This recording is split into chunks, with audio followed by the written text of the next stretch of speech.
What if I told you two of the world's most vibrant countries, Grenada and Thailand, suddenly decided to merge? Yeah, you heard me right. Forget tech mergers, forget corporate takeovers. We're talking about a full-on spicy, sun-soaked national fusion. Imagine the sheer beautiful chaos. One minute you're chilling on Grand Ant's beach with some nutmeg ice cream, the next you're dodging a tuk-tuk while holding a bowl of tom yum soup.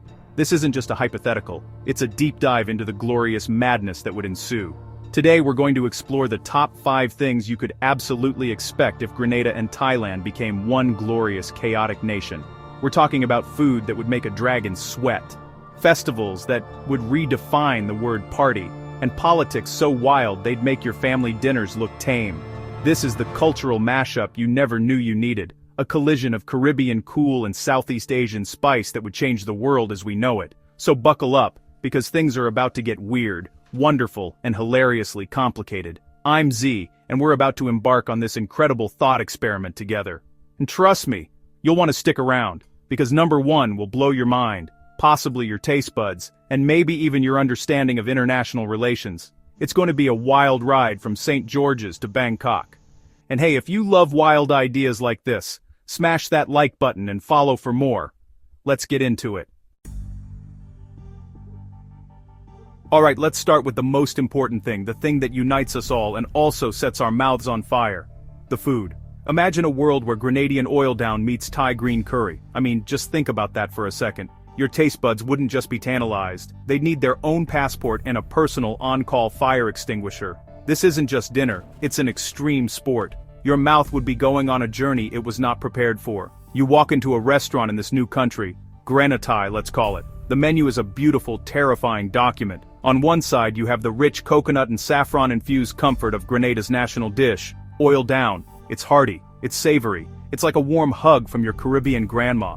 On the other side you've got the fiery, complex, aromatic punch of a Thai green curry, a dish so potent it can make you see into the future. Now the chef, this culinary genius or madman, decides to fuse them. You get a dish with breadfruit, callaloo and salted meat, but it's swimming in a broth of coconut milk, kaffir lime leaves, galangal, and a terrifying amount of bird's eye chilies. It's a flavor profile that would make Gordon Ramsay weep, either from joy or from searing, unimaginable pain.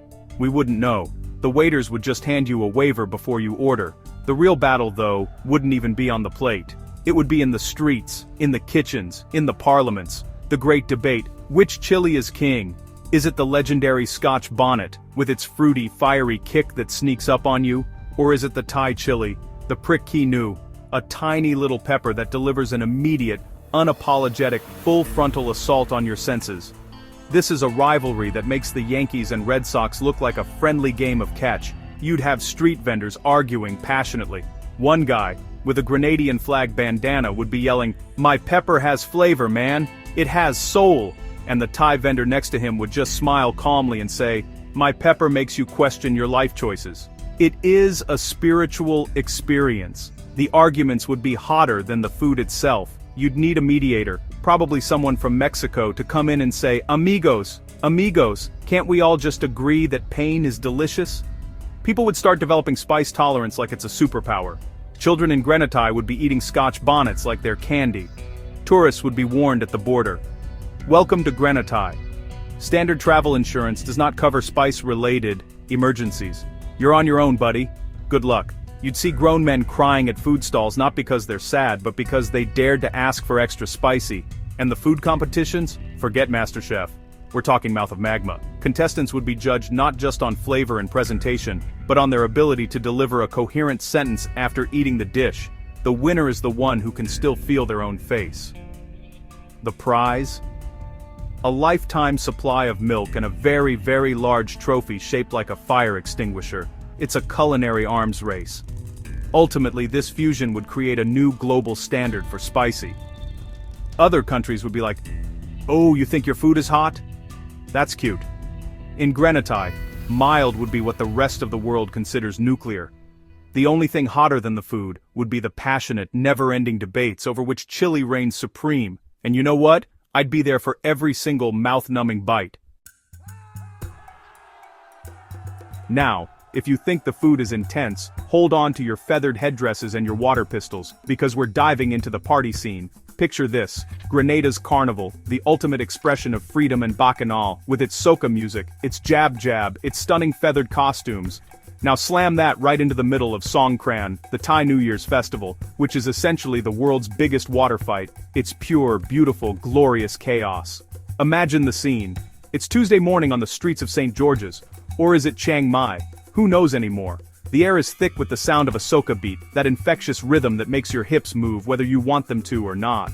You see a carnival band approaching, a sea of color and energy. Dancers are in full costume, magnificent creations of feathers and jewels that took months to make. They are whining, grinding, chipping down the road, lost in the music. And then, from the rooftops, from the sidewalks, from behind every corner, it begins. An ambush.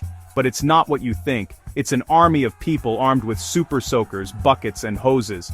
It's the spirit of Songkran, where drenching someone is a sign of respect and good fortune. Suddenly those majestic 6-foot-tall feather costumes are getting absolutely drenched. The vibrant dyes start to run, creating new, unintentional psychedelic patterns. You'd have a carnival queen who spent a year designing her costume, looking like a magnificent, slightly soggy peacock, trying to elegantly whine while a teenager with a giant water cannon shaped like a dragon is aiming directly at her head. She's not even mad. She just incorporates it into the dance, flicking water off her feathers with every beat, turning a potential disaster into a legendary performance. This isn't just a party. It's performance art. The music itself would have to evolve. You can't just have soca. You can't just have Thai pop. You'd get soca luck thung fusion. Imagine a beat that makes you want to both jump up and wave a flag, and also perform a delicate, traditional Thai dance, all while being soaked to the bone. The DJs would be the new heroes, blending Michelle Montano with Thai folk music, creating a soundtrack for this beautiful mess. The only thing missing is a waterproof soca playlist. And let's talk about Jab Jab, the Grenadian tradition where revelers cover themselves in black oil or mud to represent devils. Now imagine a Jab Jab posse looking all menacing and primal, and then a group of smiling Thai elders comes up to them, not with fear, but with small bowls of fragrant blessed water, gently pouring it over them to wash away the bad luck. The Jab Jabs would be so confused. Are you cleansing my soul, or ruining my aesthetic, man? The logistics would be a nightmare, but a hilarious one. Okay, so the parade route goes past the temple, but remember, no water cannons in the sacred spaces. Buckets are fine, but be respectful. The costume designers would have to adapt using waterproof glue, quick-dry feathers, and maybe even building tiny umbrellas into the headdresses. It would spark a whole new, industry tactical carnival wear. It's a party where you can whine, grind, and get soaked, all at once. It's a sensory overload in the best possible way. The pure, unadulterated joy of Songkran mixed with the liberating, rebellious spirit of carnival. You'd end the day exhausted, drenched, covered in paint, glitter, and blessed water, with a soca beat still ringing in your ears.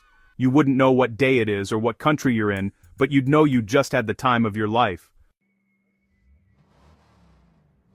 Okay, let's move from the party to the place you go to recover from the party, the beach. Now, this is a serious topic. Both Grenada and Thailand have beaches that look like they were personally designed by God to make everyone else in the world jealous. We're talking sand so white, it hurts your eyes, and water so turquoise, you're not sure if you're swimming or floating in a bottle of Gatorade.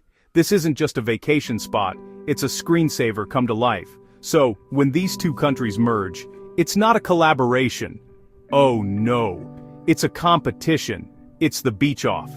A silent, unspoken war waged on Instagram, judged by likes and comments. On one side, you have Grenada's Grand Anse Beach, 2 miles of pristine, sheltered, powdery white sand.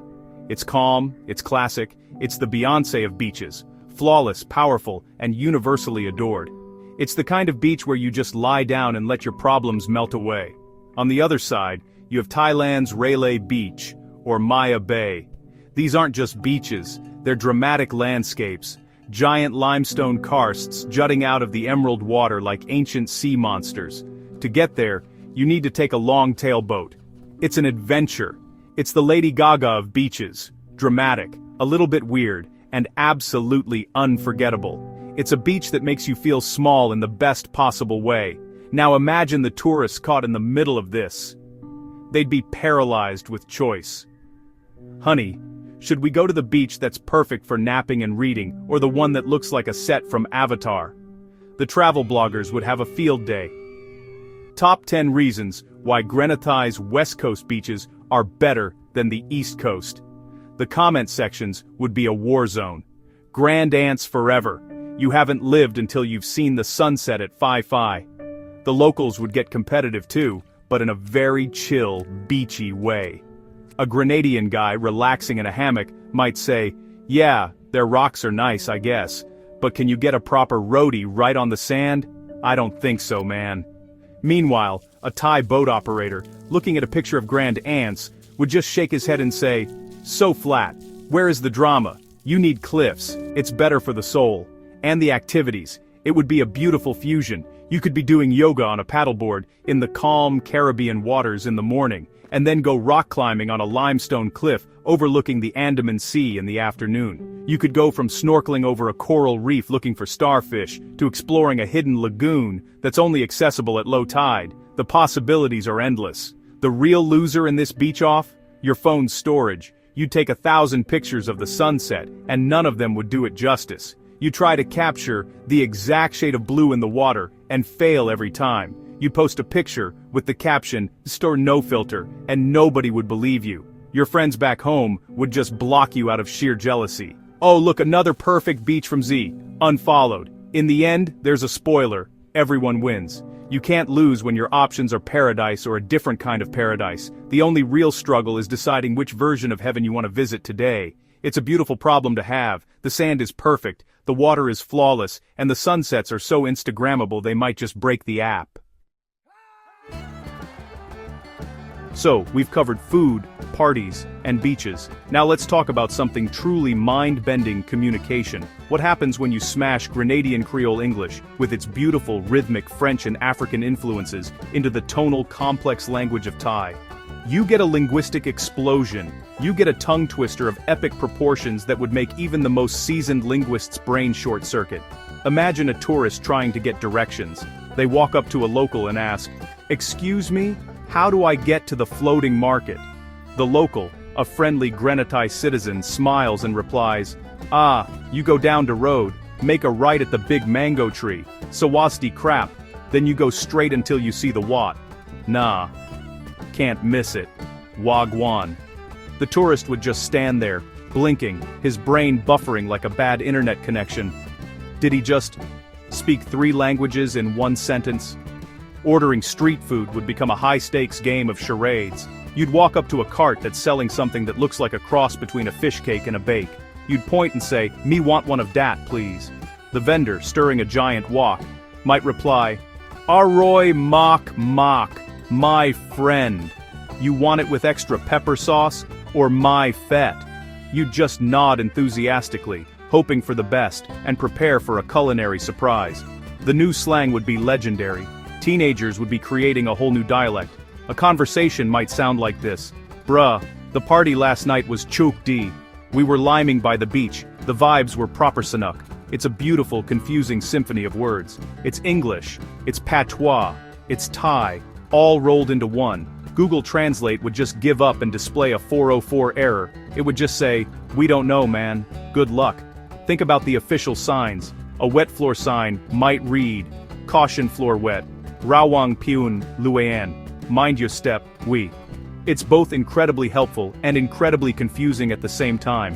You'd have to read it 3 times to make sure you understood it, by which point you've probably already slipped. The government would spend half its budget just on translation services, and they'd still get it wrong. Business meetings would be incredible. A Grenadian entrepreneur trying to make a deal might say, "Look, the bottom line is this. We need to increase our profits. We have to be serious."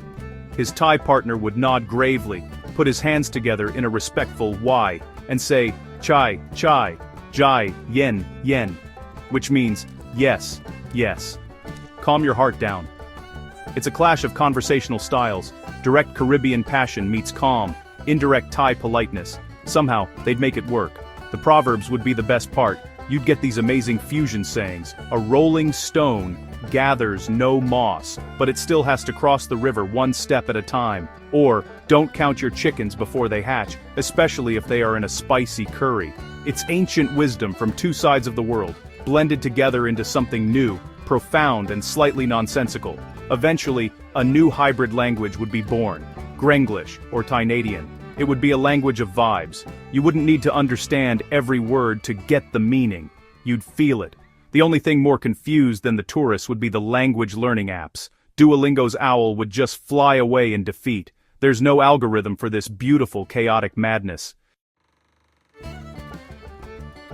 And finally, we've arrived at number 1. The thing that would be crazier than the food, wilder than the parties, and more confusing than the language, the politics. Oh, the politics. Now, if you look at the recent history of both Grenada and Thailand, you'll see they are no strangers to a good political shakeup. They've seen it all: coups, revolutions, protests, dramatic changes in leadership. They like to keep things interesting. So now imagine you merge these two politically passionate countries.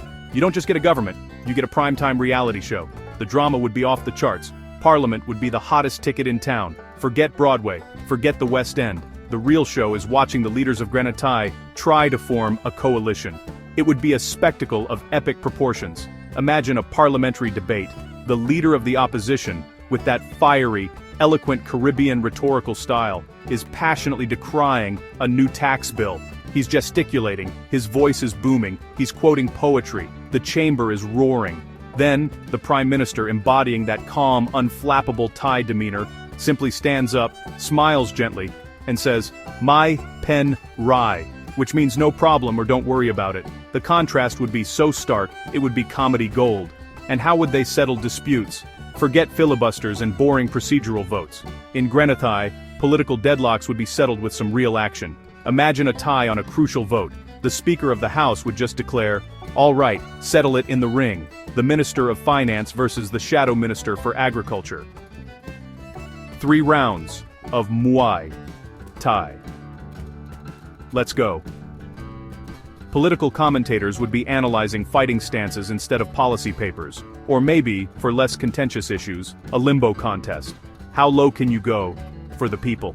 The politician, who can successfully shimmy under the bar without knocking it over, gets their amendment passed. It would certainly make C-SPAN a lot more interesting. You'd have politicians in training, not just for debates but for flexibility and high kicks. The national budget would include a line item for shin guards and limbo sticks. Election season would be a festival in itself. Campaign rallies would be a mix of fiery political speeches and traditional Thai dance performances. You'd get a free plate of pad see ew while listening to a candidate promise to lower import taxes on rum. The campaign slogans would be amazing. A vote for us is a vote for spicy progress, or building a stronger, more flexible nation, with a picture of a politician doing the limbo. And the protests. Both countries have a strong tradition of taking to the streets. A Grenada protest would be the most polite but passionate demonstration ever. You'd have people chanting revolutionary soca anthems while respectfully handing out mango sticky rice to the police. The signs would say things like, "Down with the government, please and thank you," and "We demand change," at your earliest convenience. The only thing more unpredictable than the government would be the next election party. You wouldn't know if the winner's celebration would involve a traditional Thai lantern festival, or an all-night soca fete, probably both. The political landscape of Grenada would be a beautiful, spicy, unpredictable, high-kicking, limbo-bending mess. And honestly, isn't that more entertaining than what we have now? So, there you have it. A world where your curry is as fiery as your politics, and your parties require both dancing shoes and a snorkel. From the food that sets your soul ablaze to the beaches that heal it, the merger of Grenada and Thailand would create a nation of beautiful, vibrant, and hilarious contradictions. It would be a place where the answer to any problem is either more spice, more music, or a friendly water fight. It's a nation built on flavor, rhythm, and the art of not taking yourself too seriously. This fusion would be the ultimate test of adaptability. It's a world that demands you be ready for anything and everything, all at once. It's a roller coaster of sensory experiences that would leave you breathless, exhilarated, and probably very, very full. The question is, could you handle it? So, would you survive the Grenada-Thailand merger? Let me know in the comments. I want to hear your survival strategies and what you'd be most excited or terrified to experience. Thank you so much for joining me on this wild ride through the imaginary nation of Grenada. I hope you had as much fun as I did. If you enjoyed this crazy cultural experiment, you know what to do. Don't forget to like, follow, and share for more wild mashups and hilarious takes. Your support means the world. Until next time, stay spicy, stay chill, and keep imagining. Peace.